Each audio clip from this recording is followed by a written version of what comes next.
partner. Good morning, partner. Ang ganda ng umaga natin ngayon, no? Kasi ganda ng mga magiging bisita natin ngayong araw. Tama, partner. Alam mo ba, ang mga magiging bisita natin ay naging inspiration din ni Lani, Miss Alusa. Totoo ba, partner?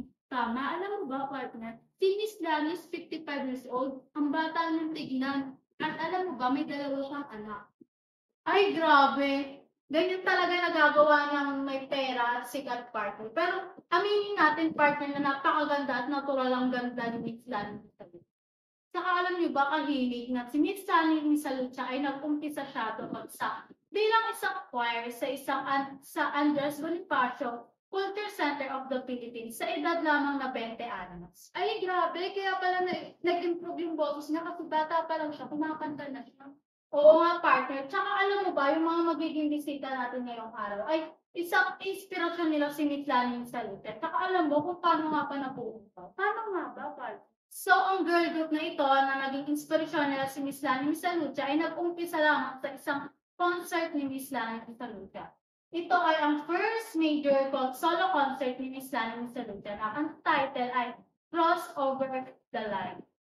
So, ang girl group na ito sila isang backup vocals lamang ni Miss Lani Misalucha at doon nag-start kung bakit nga ba sila nabuo at naging center nila si Miss Lani Misalucha bilang isang inspirasyon. So, partner, ipakilala na natin sila. Let us all welcome Lani's Harmonizer.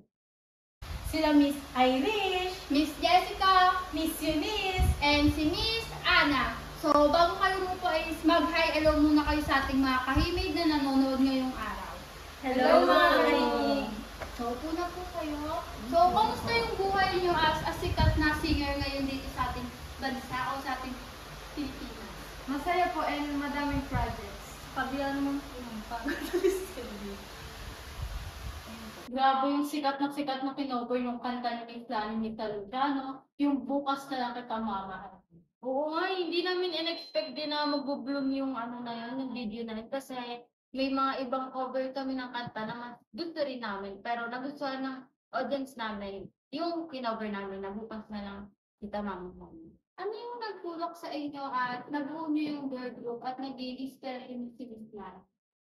Ang nag-ano sa amin is yung kanta niyang, bukas na lang kita mamahalin. Yung epekto sa akin ng kanta na yun is talagang tagus sa puso ko dahil sa mga lyrics. And yung napahanga din ako sa taas ng boses ni Miss Lani. Oo, yung inspiring nung ginagawa ng mga kanta, no? Parang lahat ng ginagawa ng kanta is may laman siya sa loob, hindi lang siya basta binuo lang. Grabe talaga yung mga pinagpupugutan mo eh. Ano naman yung mga song na kinanta ni Miss Lani na pinaka-paborito?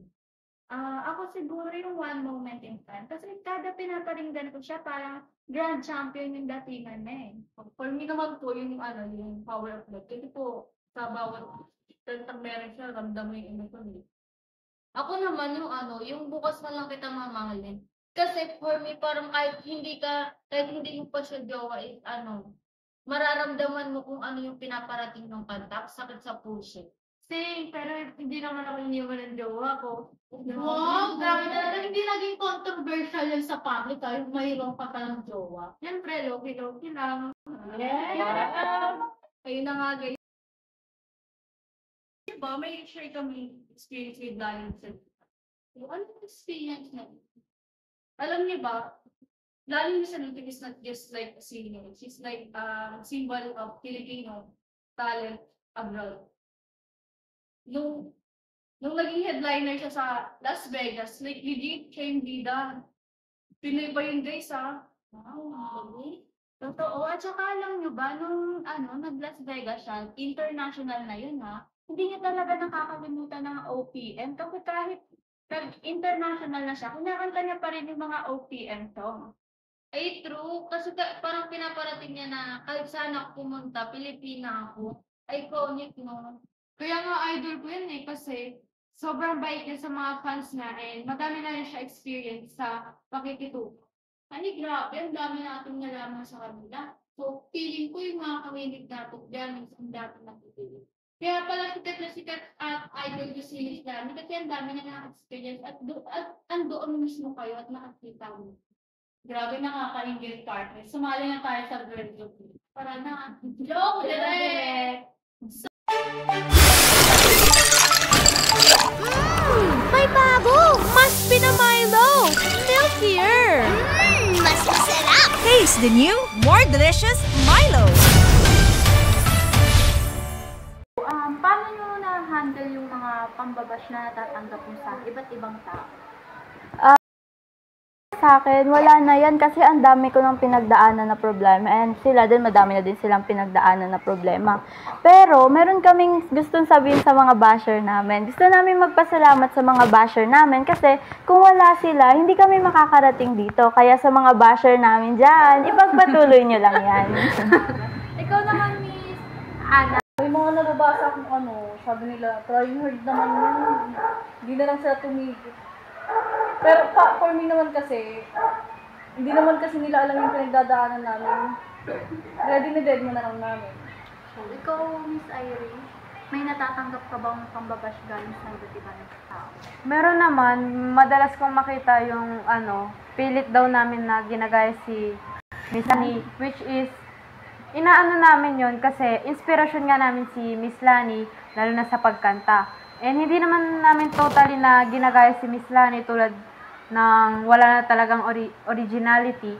Nasa sa kanila na lang yun kung titingnan nila as ganun kami. Pero alam namin sa sarili namin na inspirasyon namin si Miss Lani, kaya namin ginagawa lahat ng to. Grabe. Ikaw, Miss Eunice? Ayun, ang dami ko rin nakikita na sinasabi nila na ginagaya namin si Miss Lani para lang magpasikat sa Facebook, para kumita sa online. Pero hindi nila alam kung ano yung meaning behind ng ginagawa namin, kung bakit kami gumagaya kay Miss Lani. Siyempre, ina-idolize namin siya, kaya natural lang na maging proud din kami and ipakita namin kung ano yung gusto namin ipakita sa ibang tao. Ikaw, partner, may gusto ka bang itanong sa kanila? Grabe yung mga pinagdaanan niyo dahil sa bashing, no? Ano naman yung mga misconception sa inyo ng iba't tao na nakaka-apekto talaga sa pagkatao at sa mental health niyo? Well, sa amin, meron kaming mga nare-receive na death threats, ganyan, like sinasabi nila na, ay, hindi kayo magaling, mamatay na lang kayo, ganyan, umalis na kayo sa, media, ganyan, kasi hindi kayo magaling. Pero ang sinasabi namin sa kanila na, huwag nilang sabihin yon kung ayaw din nilang masabi sa kanila yon. So, maraming salamat sa mga magagandang mensahe nyo na sana ay mabawasan ang mga nambabash sa kanila. Dahil inspiring naman talaga yung mga ginagawa nila. At alam natin kung ano yung purpose, na genuine talaga yung mga ginagawa nila. So, maraming salamat. Ngayon naman ay dumako tayo sa Fast Talk, na kung saan ay sasagutin nyo ng maikli yung aming mga katanungan dahil equivalent nito ang mabilis na pag-ooras dito. So, umpisahan na natin. Sino pinaka-cute? Ako! Career or love life? Both! Yakap o halik? Yeah! Music fest or concert? Concert! Singer or actress? Singer! Co-singer or random stranger? Co-singer. Chocolate or happy time? Happy time! Happy time. Best time for happy time? Anytime! Rate 1 to 10. Gaano siya kaganda? 14! Stage or CR? Stage! Bukas na lang kitang mamahalin or very special love? Bukas na lang kitang mamahalin.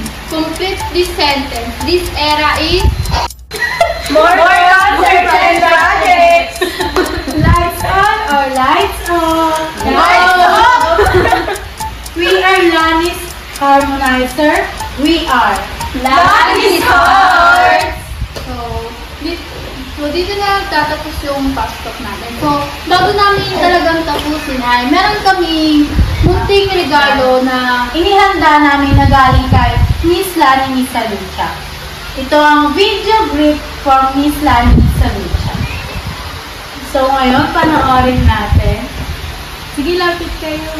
Ito sila ni Miss Salucha at wala lang, gusto ko lang mag-hello sa inyo at sana kayo ay nasa mabuting kalagayan. Ingat kayo lagi, ha? So, meron Sige, ba kayong gusto see you. sabihin kay Miss Lani?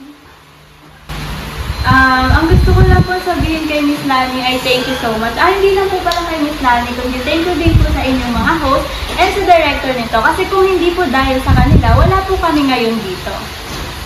Ako po, nagpapasalamat po ako sa mga host and especially kay Miss Lani, Miss Alucia, and also sa director ng show na to kasi in-invite nila kami dito. And kay Miss Lani, Miss Alucia naman po is nananatili pa rin siya sa aming puso and nagiging inspirasyon pa rin po siya sa amin hanggang ngayon. Kaya maraming salamat po. And sa mga host natin is, thank you din po dahil sa pag-accommodate sa amin. So, yun. Thank you also for Tinig Himig for having us here. Maging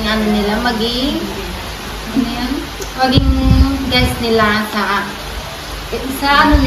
show nila.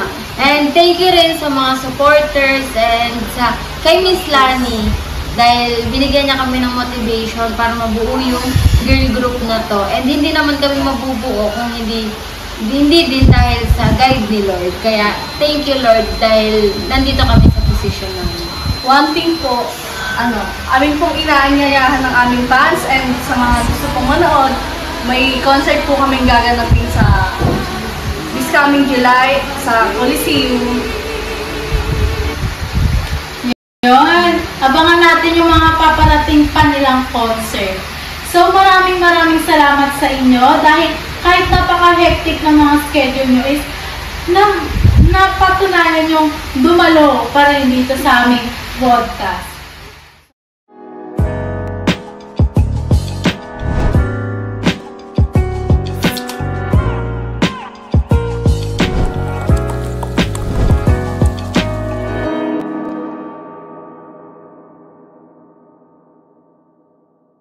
At dito na nagtatapos ang Usapang Lani hanggang sa susunod natin chikahan dito lang sa Tinig at Himig.